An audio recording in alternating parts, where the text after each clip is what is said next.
Carlo Altomonte, could you take us through the primary aim of the Effigy project?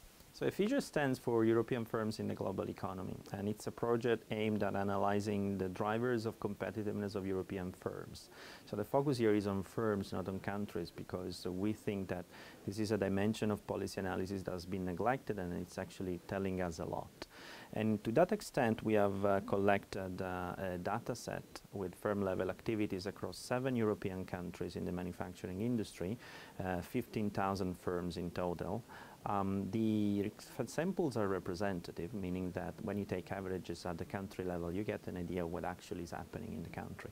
Most importantly, we have collected more than 150 variables in for every firm, which translate into roughly 450 different items, because, for example, we ask whether you export and where you export, and so we have all these sub-sectors of answers, and the total number of information is quite amazing, because we have a total of more than 7 million data points in the data set.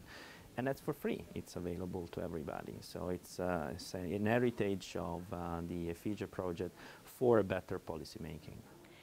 Gianmarco Ottaviano, you've led the Effigy project for over 4 years. It's been a huge undertaking. What does the data tell us?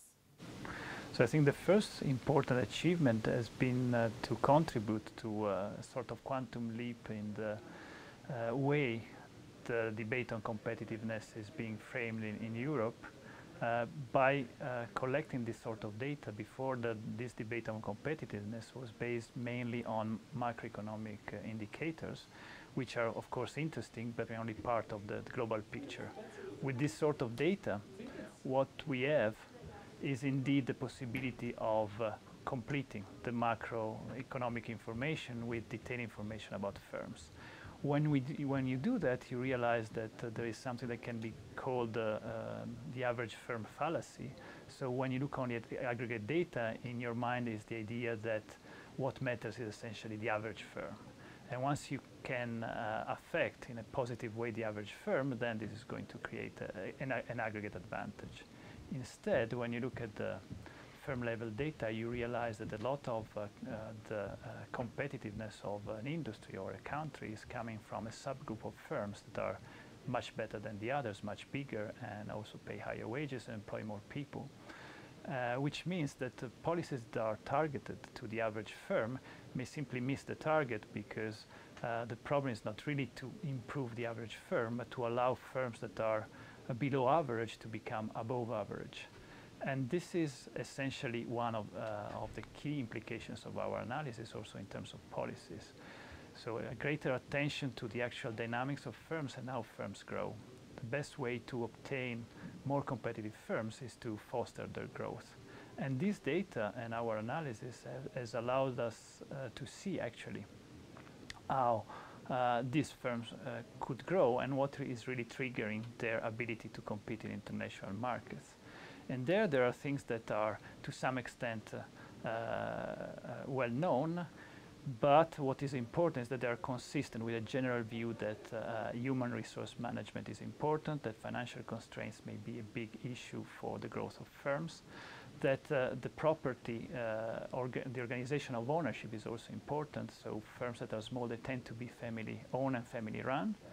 Family-owned is not an issue. The problem is when these firms are always family-run, because when a firm grows, you need additional skills that are quite unlikely you can find in families.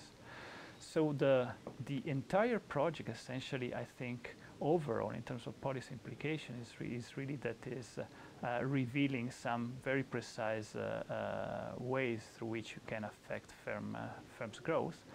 Understanding that being small is neither good or bad. The important thing is that if you're small and you grow, this is really good. If you're small and you don't grow, this is going to be, well, bad, or at least it's not contributing much to a country competitiveness. Carlo, what's been the impact so far? How have global institutions reacted to your findings? Well, we've been quite surprised by how well, if you want, this project has been received at the international policy-making level.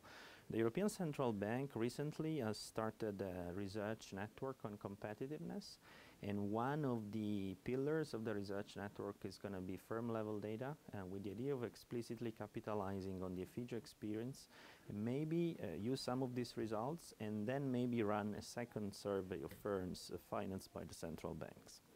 UNCTAD, the United Nations Conference on Trade and Development, is going to use some of the results of Effigy for the forthcoming World Investment Report. And I know that many DGs within the European Commission, DG Trade and DG ECFIN are here today for the presentation, are interested in definitely using firm-level data in order to improve their policy-making exercise. So I would say the impact has been, insofar, quite stimulating.